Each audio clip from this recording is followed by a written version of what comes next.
பட்டர்க்க பரமேஸ்வரன் முருகன் மீது எழுதிய குறிஞ்சி ஒன்னாம் செய்யுள் நாடக காப்பியம் பகுதி 59. சீரிய தூயவர் திருத்தம் தொழுதும் தேமர் தவத்திடும் தேடு சித்தமம் பயிர்க்குமாம் போற்றிப்படியே இத்தனை அழைப்போம் தப்புவதுமில்லை மண்ணினில் பயிர்ச்சி வித்தகம் கனியோம் வந்தன் திருமணம் தந்ததோ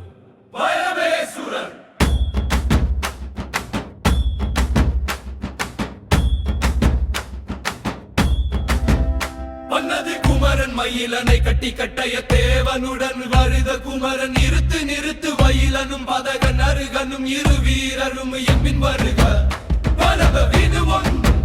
வெண்டது சித்தனை அழகு ஏதோ தென்னனை நாடும் தந்திரலோசனை அவர் பரமேசுர முனிவர் இவர் வேடரசன் இவர்கள் தெரிவே அவ்வழி எதற்கு அத்திரை அவ்வழி இத்திரை இப்பழி அத்தனை மனக்கோலம் அது எதுக்கு மந்திரம் மணவரை மலர் சூடியிருக்க மந்திர முனிவரை தந்தது ஒன்றுவது வேடரசன் வேடரசன்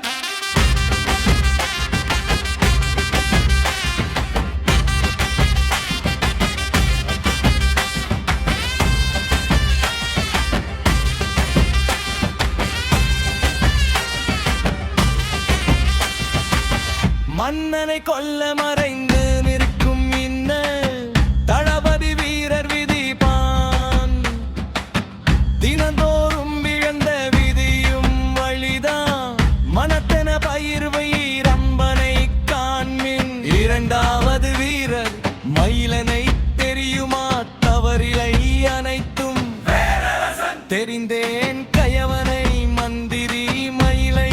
புரிந்தேன் தண்டனை உரிப்பேன் தோலை பித்தனை வளர்ந்தரும் பித்தன் ஆட்டம் சிச்சில வாக்கியம் துடைத்தனர் வேண்டுமோ பற்பல இமைந்தனை அப்படி முருகரும் முதலாவது வீரரும் மலைகளை தங்கும் தவம் தான் சூழ்ச்சி பல நடந்தன வள்ளியை வணக்க வீழ்ச்சி அகர தேவனை சென்றது நன்றது தட்சிணாமூர்த்தி மான்மிழி தந்தை நான் தட்சிணாமூர்த்தி மான்விழி விருப்பினர் மணப்பர் பரமேசுவரர் வேதம் இனிது பொழுது இனிது பாதம் பணிந்திடும் தீதும் கனிந்திடும் நாதம் முழங்கிடும் பேதும் பீதும் வள்ளி மணமாலை கொண்டு வர அசுர தேவன் எதிரே வர சேதம் புதல்வன் உணர்தல் நன்னிலம் தீதும் இன்மையா மன்னதும் தீர்ப்பன் விட்டு வெளிவந்து நிற்பன் முதலங்க வீரர் மூன்றாவது வீரர் நான்காவது வீரரசன் இமையோர் பார்வையும் இமையோர் ஆட்டமும் அமைந்தது நேர்மை இமைத்தது பார்வை முதல வீர அமைது ஈரமைதி மந்திராமில் இறங்கூக்கி நடக்க யாவரும் மல்லி எங்கு போகிறார்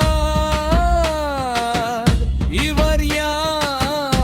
யாருக்கு வள்ளி மாலை சூட்டி மார்போடு சேர்ந்தார்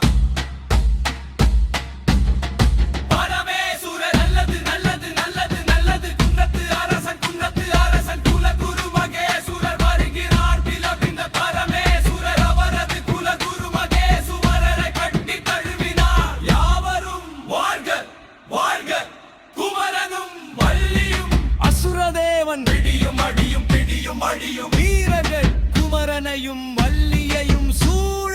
பரமேசுவரர் கூட்டம் விளக்க பரமேசுரர் நெல்லுங்கள் நில்லுங்கள் அற்பழிவமும் இல்லவரும் வர பரம் பிடித்தேன் அசுர தேவனை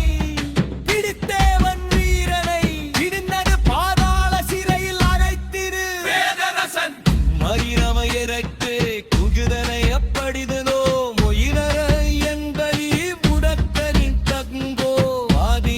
முறிந்த சதியே